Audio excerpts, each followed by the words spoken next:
खड़क सिंह ने सिर झुकाकर उत्तर दिया, आपकी दया है। कहो इधर कैसे आ गए? सुल्तान की चाह खींच लाई। विचित्र जानवर है, देखोगे तो प्रसन्न हो जाओगे। मैंने भी बड़ी प्रशंसा सुनी है।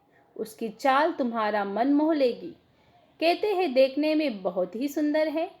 देखो, जब खड़क सिंह वहाँ आ गया और फिर उधर बाबा भारती ने भी खड़क सिंह का हाल पूछा, उसने झुककर जवाब दिया। तो उन्होंने पूछा कि क्यों आए हैं?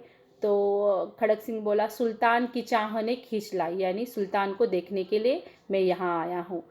बहुत अच्छा जानवर है, बड़ी प्रशंसा उसकी सुनी है और इसीलिए मैं उसको देखने के लिए आया हूँ। क्या कहना, जो उसे एक बार देख लेता है उसके हृदय पर उसकी छवि अंकित हो जाती है। बहुत दिनों से अभिलाषा थी कि आज उपस्थित हो सका हूँ। तो वो बोलने लगा कि सब लोग बोल रहे थे कि अगर उसको एक बार देख लोगे तो तुम्हारे मन में छवि यानी उसका चित्र अंकित होना, यानी आपके दिल पर उसका चित्र छप जाएगा। तो इस अभिलाषा तो बहुत दिनों की मेरी इच्छा थी कि मैं उसे जाकर देख आऊँ, इसलिए आज उपस्थित हो गया। उपस्थित होना यानी वो यहाँ आ गया है। बाबा भारती और खड़क सिंह अस्तबल में पहुंचे। बाबा ने घोड़ा दिखाया, बहुत घमंड से। खड़क सिंह ने देखा आश्चर्य से। उसने सैकड़ों घोड़े देखे थे, परंतु ऐसा बाका घोड़ा उसकी आंखों से कभी न गुजरा था। सोचने लगा, भाग्य की बात है, ऐसा घोड़ा खड़क सिंह के पास होना चाहिए था। इस साधु को ऐसी चीजों से क्या लाभ? कुछ देर तक आश्चर्य से चुपचाप खड़ा। उसके पश्चात उसके हृदय में हलचल होने लगी। बालकों जैसी अधीरता से बोला, परंतु बाबा जी, इसकी चाल न देखी तो क्या? देखो, अभी खड़क सिंह ने बाबा भारती के घोड़े की तारीफ की, तो बाबा भारती को बहुत ही घमंड चढ़ा कि बाबा मेरे घोड़े को देखने के लिए आया है। तो बाबा भारती ने उनको अस्तबल यानी जहाँ घोड़े को रखते हैं उसका, जैसे हमारा इंसानों का घर होता है वैसे ही घोड़े का जो घर होता है उसको अस्तबल कहते हैं। तो अस्तबल में लेकर गए और फिर बाबा भारती ने खड़क सिंह को घोड़ा दिखाया, और जैसे ही खड़क सिंह ने घोड़ा को देखा वो उस पर मतलब आश्चर्य से देखने लगे और खुद को उस घोड़े के मालिक के बारे में सोचने लगे कि ऐसा बाका घोड़ा तो मेरे पास चाहिए, इस पुजारी के पास क्यों चाहिए? और फिर उसको देखने ही लगा और उसके मन में आश्चर्य की हलचल, उसके पश्चात उसके हृदय में हलचल शुरू होने लगी। और फिर वो बोला कि अगर इतना अच्छा घोड़ा है, पर मैंने इस घोड़े की अगर चाल न देखी तो क्या देखी।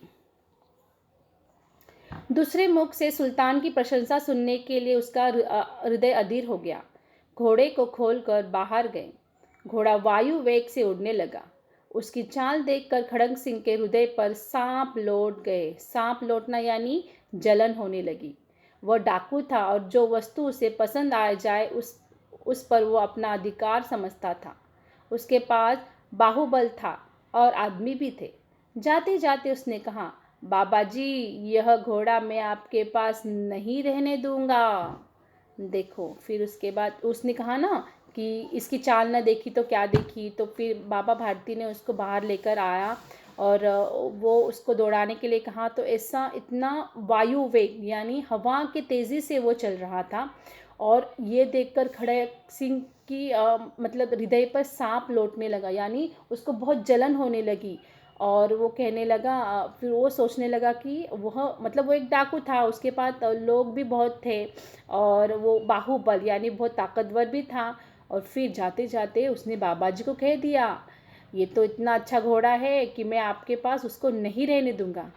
बाबा भारती डर गए। अब उन्हें रात को नींद न आती। सारी रात अस्तबल में रखवाली करने में लगी। प्रतिक्षण खड़क सिंह का भय लगा रहता, परंतु कई मास बीत गए और वह नहीं आया।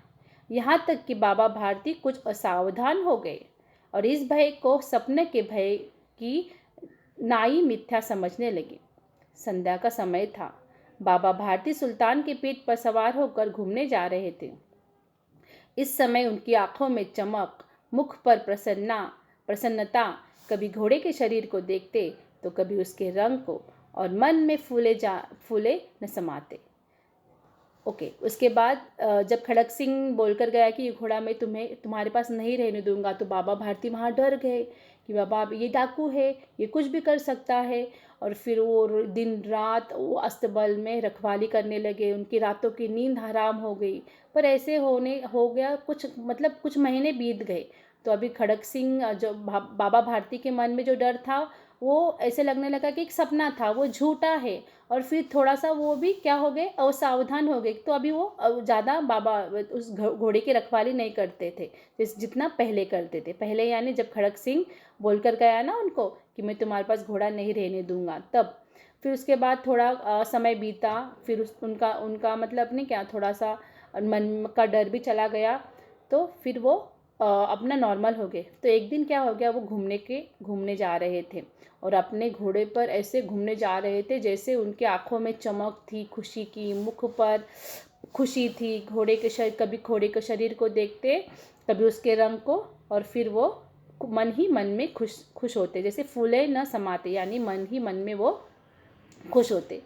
सहसा एक और से आवाज़ आई, ओ बाबा, इस कंगले की सुनते जाना। देखो, अचानक मतलब सहसा यानी अचानक कहीं से एक किनारे से आवाज़ आई और कहने लगा, ओ बाबा, इस कंगले की सुनते जाना। आवाज़ में करुणा थी। बाबा ने घोड़े को रोक लिया। देखा, एक अपाहिज वृक्ष की छाया में पड़ा पड़कर राह पड़ा रहा है। बोले, क्यों, तुम्हें क्या कष्ट है? तो जैसे एक आवाज़ आई तो उसने देखा कि कौन है।